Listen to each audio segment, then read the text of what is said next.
Hello dear viewers and welcome to RTD's English News Edition. The top stories for tonight are: the head of state returns to the capital after his 48-hour official visit to Nairobi.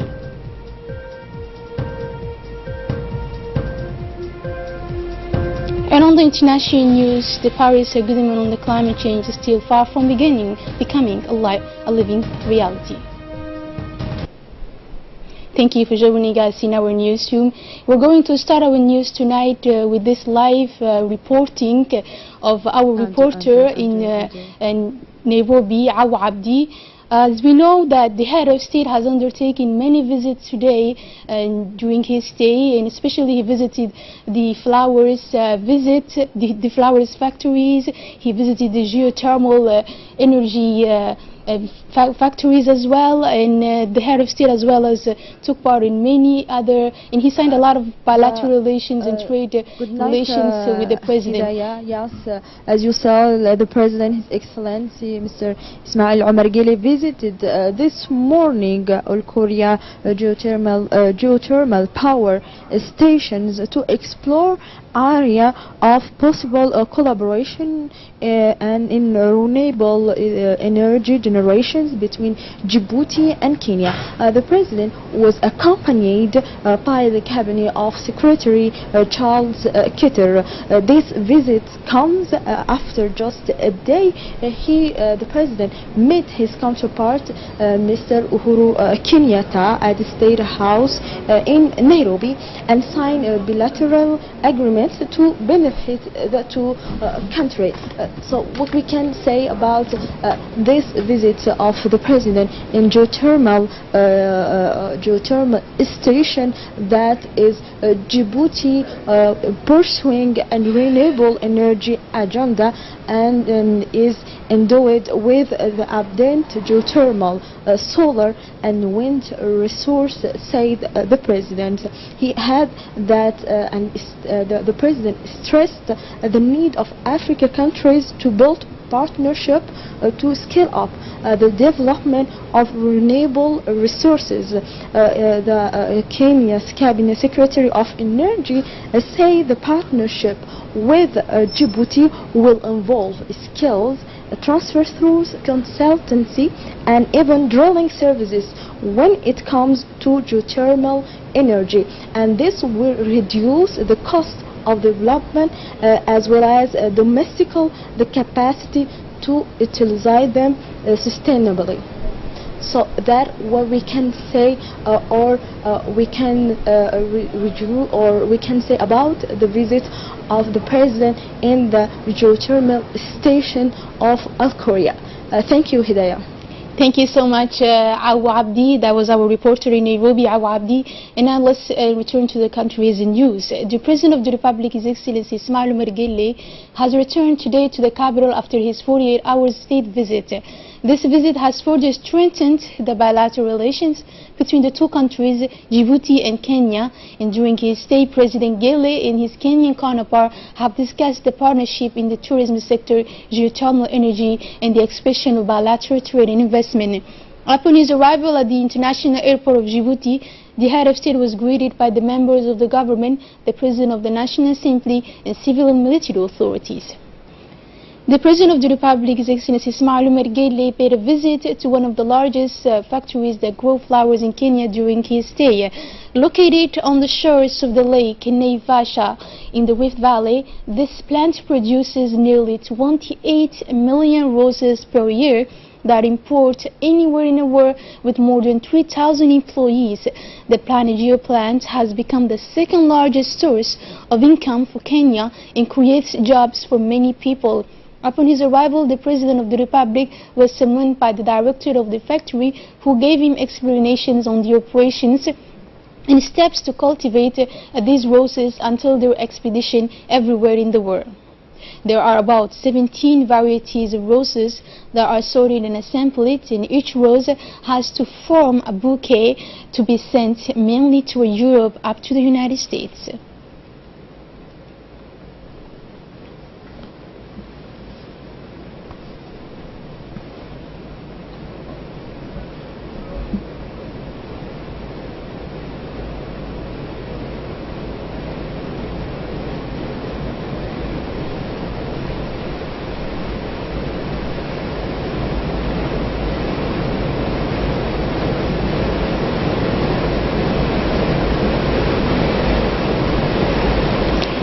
After the president visited the city of production of geothermal energy, as our reporter Awa Abdi said, an important step since Djibouti realizes several geothermal projects for the exploitation of this clean energy.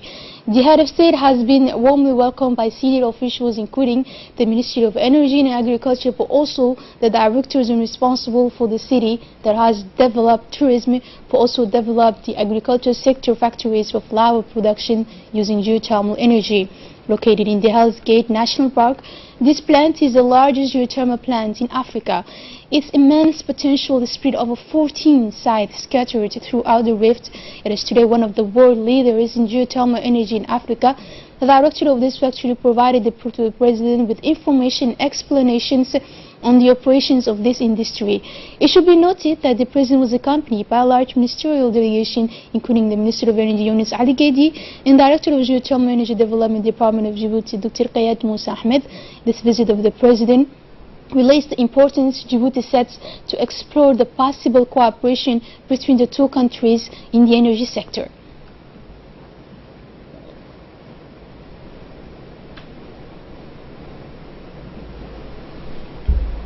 And during an interview after his visits, the President of the Republic, His Excellency Ismail Mergeli, has expressed very delighted to make the trip and see the potential of these factories for the country. In waxa aad sheegayso oo dhan annaguna aan helno ayaan ku rajo weynahay maxaa yeelay wadankeenu uu yar yahay wadankeenu wax badan ayuu tilmaamayaa xagga ay 3,000 oo mitir uga baahan tahay halkan si ay u helaan 200 ilaa 300 oo digri annagu 1 mitir waan ku heli karnaa waleen lacag badan bay dooni xoolo badan bay dooni waxbarasho badan bay dooni yani tababar badan bay dooni dawladda aan walaalaha nahay Kenya madaxweynuhu Uhuru Kenyatta ugu horeeyana waxa aan naga dhaxeeyaa xidhiidh iskaashi oo xoog leh oo jecelnahay inaan ka faa'iideysan guul bay ku dhamaatay isafgarad buuxa ayay ku dhamaatay waxa aan isleenahay mustaqbalkan inaan shaqada iyo iskaashiga iyo wax wada qabsiga aan sii An official dinner in honor of President of the Republic, His Excellency Ismail Mergeli, was organized in the presidential palace by his Kenyan counterpart, Uhuru Kenyatta. This dinner saw the participation from the Djiboutian side, the Foreign Minister Mohammed Ali Yusuf, the Minister of Investment Ali Gaila Bakr, Minister of Energy Yunus Ali Gedi, and Minister of Trade. From the Kenyan side, government members attended the meeting and several other guests. Enchanting musical performances was in store for the head of state and his delegation during this event. The President of the Republic of Kenya, Mr. Uhuru Kenyatta, has once again welcomed President Gele for the occasion of this official dinner. Let's listen to him. And dear brother Ismail Omar Gele, President of the Republic of Djibouti, honorable ministers, distinguished guests, ladies and gentlemen, let me begin to say that I'm delighted to have you all with us this evening at this banquet in honor of His Excellency the President of the Republic of Djibouti and his delegation. And as Monica has said, I thank you all for honoring us with your presence, and indeed, more importantly, to our brothers and sisters from Djibouti, to tell you to feel at home amongst your Kenyan brothers and sisters. Indeed, once again, Your Excellency, please accept my appreciation for your acceptance of my invitation to undertake this state visit, which, as we mentioned in our morning meeting, has afforded us the opportunity to discuss a wide range of issues of bilateral and regional interest to our two countries. Furthermore, your presence here confirms your personal commitment. The President of the Republic, His Excellency Ismail Mergeli, pronounced an important speech in which he highlighted that this visit intervenes at a very opportune moment where the two countries share many similarities and common points. Let's listen to him. Dear brother Uhuru Kenyatta, President of the Republic of Kenya, Madame Margaret Kenyatta, First Lady of the Republic of Kenya, honorable ministers, Mr. Vice President, Excellencies, ladies and gentlemen, it is a great pleasure and privilege for me to be again in this beautiful and revigorating city of Nairobi, capital of the attractive and hospitable land of Kenya. First of all, allow me to express my thanks to you, my brother, for kindly extending me this invitation to visit Kenya and be able to exchange with you on our long-lasting bilateral relations. I would like also to express my gratitude to the people and government of Kenya for the warm welcome, generous hospitality, and marks of honor displayed to me and my delegation since our arrival in Kenya.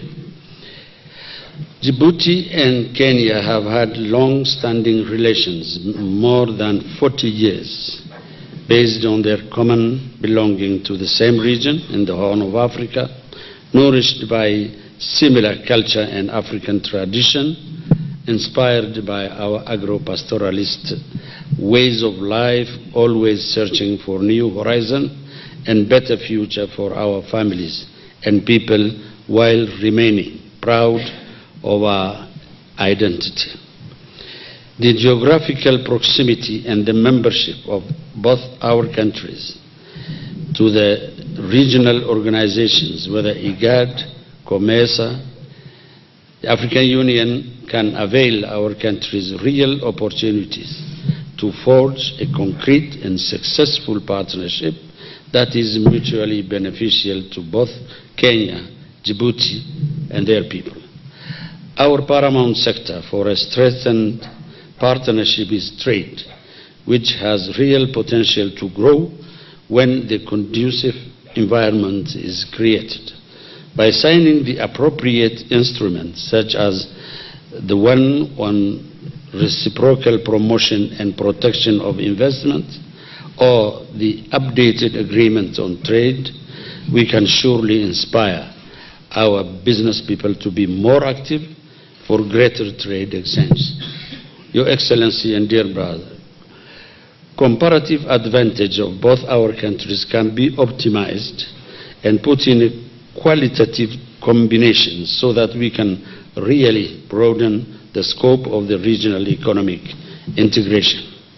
Kenya has successfully positioned itself as the African leader in geothermal energy exploration and exploitation at the same time, and Djibouti is very much eager in learning from your expertise and know-how. In the same vein, Djibouti embarked on relentless efforts in order to harness the huge geothermal potential of Djibouti.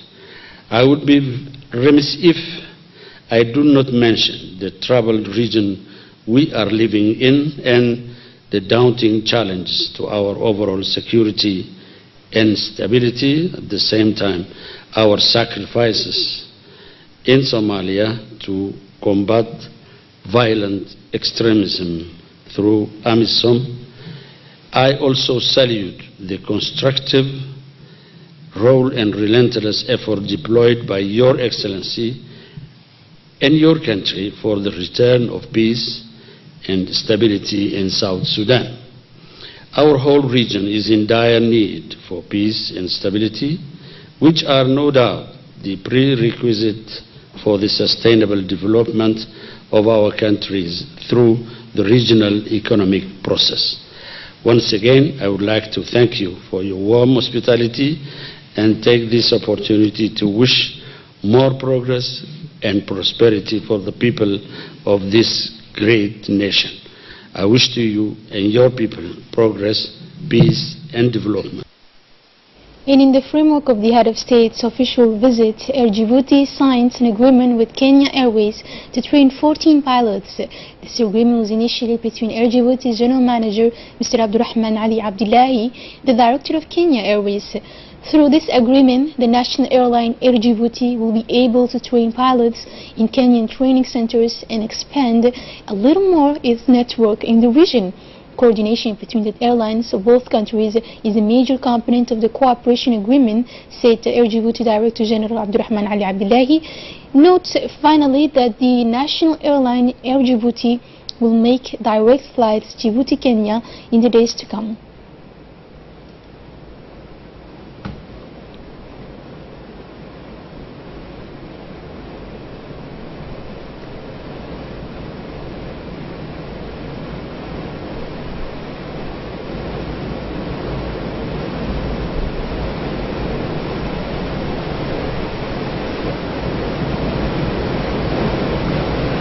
Still in the national news, the Prime Minister Abdul Qadir Kamil Mohammed has this morning awarded with medal commanding the National Order of 27 June the President of the Majlis Ashura of the Kingdom of Saudi Arabia, Sheikh Abdullah bin Mohammed bin Ibrahim al-Sheikh, on a working visit to Djibouti.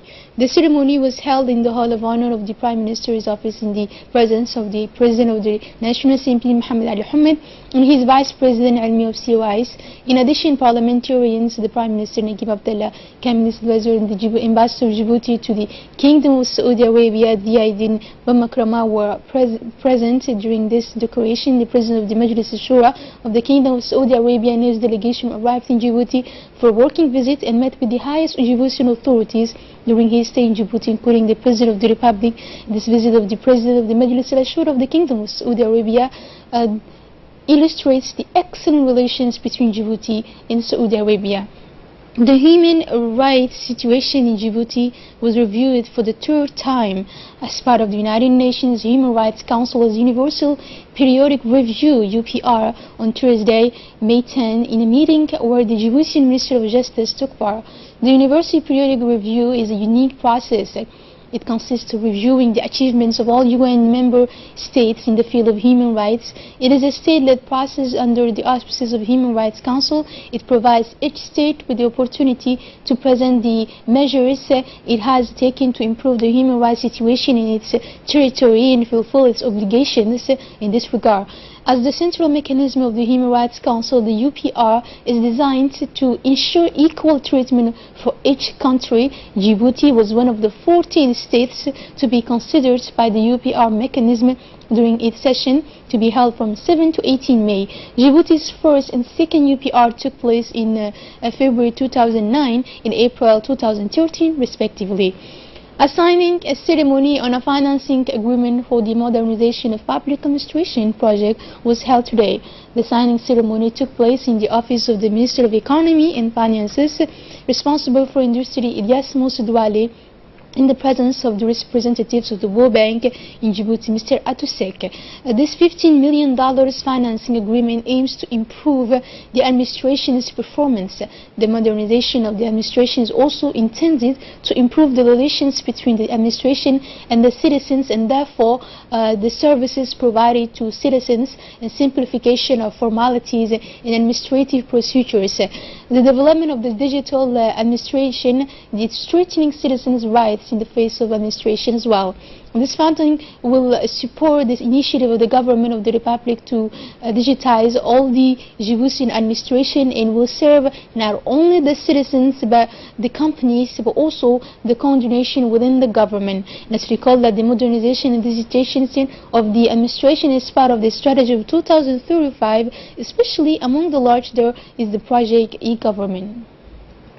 And the Minister of Finance and Economy in charge of industry, Ilyas Moussedouale, emphasized that modernizing the administration was a political will at the highest level. He said that this initiative required a strong government commitment. The minister said Djibouti, in order to follow the course of evolution, had to digitize its administration. The Minister of National Education and Vocational Training, Mr. Mustafa Mohammed Mahmoud, and his colleague in charge of social affairs, Ms. Muna Usman Aden, officiated today at the closing ceremony of the workshop for the production of documents of the national policy of technical education and vocational training. The opportunity for officials and participants of the workshop to first follow a presentation on the restitution of the work of thematic groups that have worked on issues such as governance, funding, assistance to insert research and in the engineering of training. The experts, the MANFAB technicians and the representative of the public, private and community sectors first of all wanted to redefine the principles and the main basis of vocational training. As such, they said the goal of this policy to first build a powerful, dynamic and attractive system to meet the needs of the integration of young people of the country. And for his part, the Minister of National Education and Vocational Training, Mr. Mustafa Mohammed Mahmoud, paid tribute to the participants from the public, private and associate sectors for their full engagement with the MANFAB in this elaboration work. A national policy which was an absolute necessity to give the vocational training system better relevance and better results in terms of professional integration of young people, he said. He finally let his heart speak to thank in all sincerity and humility all the participants who contributed to the success of these 4 long days of reflection and exchange to produce a reliable and convincing document that will win the adhesion and the enthusiasm of vocational training partners. The Minister of Decentralization, Mr. Hamadou Mohamed Aramis, organized in his department Thursday, May 10, an important consultation meeting focusing on the concerted assessments of the state of appropriation of the plans of regional development by the relevant sectoral departments. In addition to the executives of its department, this meeting brought together the main focal points, including sectoral technical ministries involved in the implementation of these RDPs, the objective being to create a mechanism for long-term consultation leading to enormous synergic work and coordinated to capitalize on communication advocacy on decentralization reforms. The focal points who are very involved in this evaluation process, which placed a great emphasis on the appropriation of the relevant actions for each department, took the floor in turn ensuring their high degree of involvement, all underlining the colossal efforts undertaken by the Ministry of Decentralization. And in intervention, the Minister Hamadou Mohamed Aramis recalled that his department in this is in accordance with the roadmap drawn by the head of state, began a state of play highlighting the need for a sectoral and regional vision. Both completed projects in progress, only projects planned by the different departments, all in line with the RDPs adopted in a consensual and coordinated way for each region. Under the high patronage of the Ministry of Agriculture, Water and Fishery and Resources, under the general supervision of United Nations Food and Agriculture Organization, FAO, in the Republic of Djibouti, and from the Intergovernmental Authority for Development, IGAD, the FAO Representation Office in Djibouti, in close collaboration with the Director of Livestock and Veterinary Services, organized a workshop for the validation of National Strategic Plan for the prevention of control and eradication of small ruminant and other small ruminant diseases on May 10 at the Kashi Hotel, Djibouti. This workshop has been drawn in the presence of the Director of Livestock and Veterinary Services, Dr. Musa Ibrahim, from the representative of FAO, by interim to Djibouti, Dr. Falouke, of the head of the services of the Ministry of Agriculture, Rural Farming, Mr. Ali Yabe. This project has a strategic priority securing a pastoral system, strengthening the resilience of a pastoral population to environmental difficulties, and more particularly the resilience of population the most vulnerable to food insecurity in the Republic of Djibouti. In the period of early summer, on the number of vacation increases, the Djibouti Railway Company recorded this morning a significant number of passengers exceeding 300, and this promotion train offers quality services with catering and duration of 4 hours from Djibouti to Diri Dawa. A much reduced journey time, as we know that for the old train, or it took a half-day trip. The customs service, the immigration police and the gendarmerie are involved in this work to facilitate the movement of goods and people. The management of the Djibouti Railway Company calls Djiboutians to take advantage of this windfall. Early this morning, Lieutenant General Zakaria Sheikh Ibrahim, Chief of General Staff of the Armed Forces, in presence of Major General Ismail Subakile, Chief of Defense Staff General Tahir Ali Mohammed, Brigadier Deputy Chief of Defense Staff Major General Hassan Ali Kamil, its advisors as well as senior officials of the Djiboutian Armed Forces received at Camp Sheikh Osman the Japanese Ambassador to Djibouti, Mr. Koshi Netani. At the end, the Armed Regiment Corps Chief Dahir Hassan Abadit made a brief presentation of the structure introduction of the CCO, thus the Japanese delegation led by Mr. Koshi Anantani visited the Sheikh Osman camp, particularly the engineering unit, where they saw firsthand the equipment consisting mainly of earth-moving equipment and demanding machines. And then the visit continued with the discovery of the Ambuli Technical and Tactical Center, where the Code of Conduct Learning Room and the English Language Learning Laboratory are located.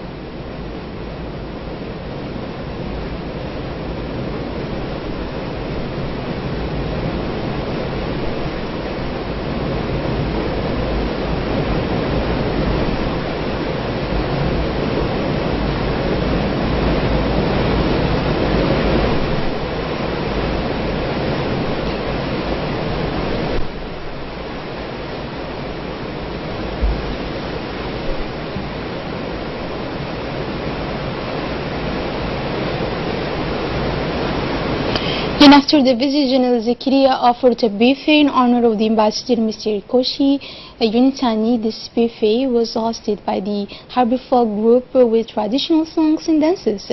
Finally, as it's customary, this first visit by Ambassador Koshi Unitani ended with the traditional gift exchange and the family photo.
Au nom du personnel de Koshi Osman, officiers, sous-officiers, militaires du rang, d'avoir accepté.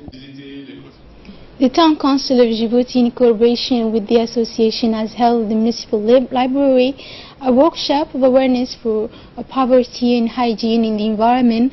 The audience was principally of students. The objective of this workshop was to produce these young people the nation of the property. Under the leadership of Secretary General Dr. Salah Abuniti Turab, a convoy of medical surgical caravan composed of about 15 medical specialists and about 50 health technicians left the Ministry of Health in the morning of Tuesday, held to move to the southern region of Ali Sabah. Upon arrival, the prefect of the Ali Sabah region, Mohamed Wabiri Osowe, received the caravaniers of health by welcoming them to the Ali Sabah region. The convoy of the caravan also carried adequate equipment and technical equipment and a supply of medicines in sufficient quantity to cover the needs of this mission. For 5 days, these specialties will provide quality medical care to the population of Ali Addi and Holhol.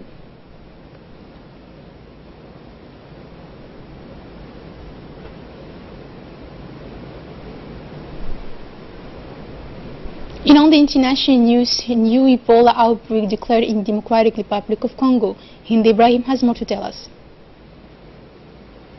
Democratic Republic of Congo declared a new outbreak of Ebola virus disease in Bikoro, Equatorial Province today, 8 May.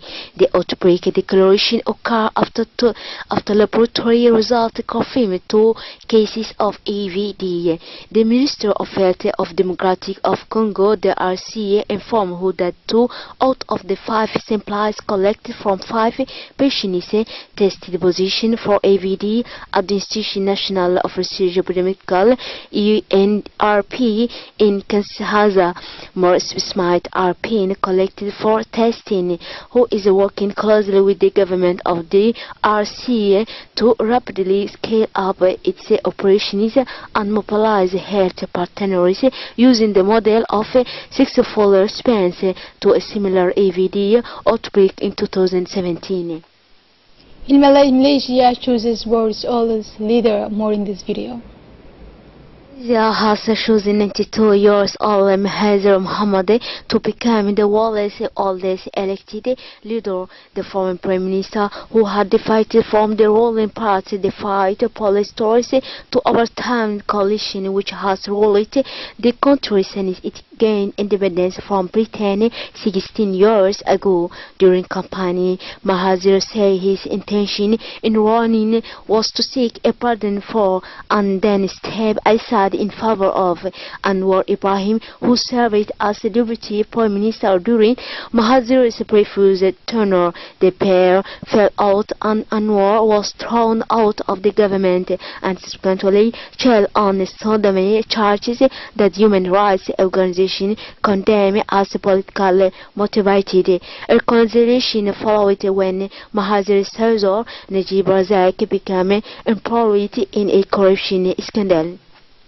And to wrap up this edition with concerning the Paris Agreement is still far off.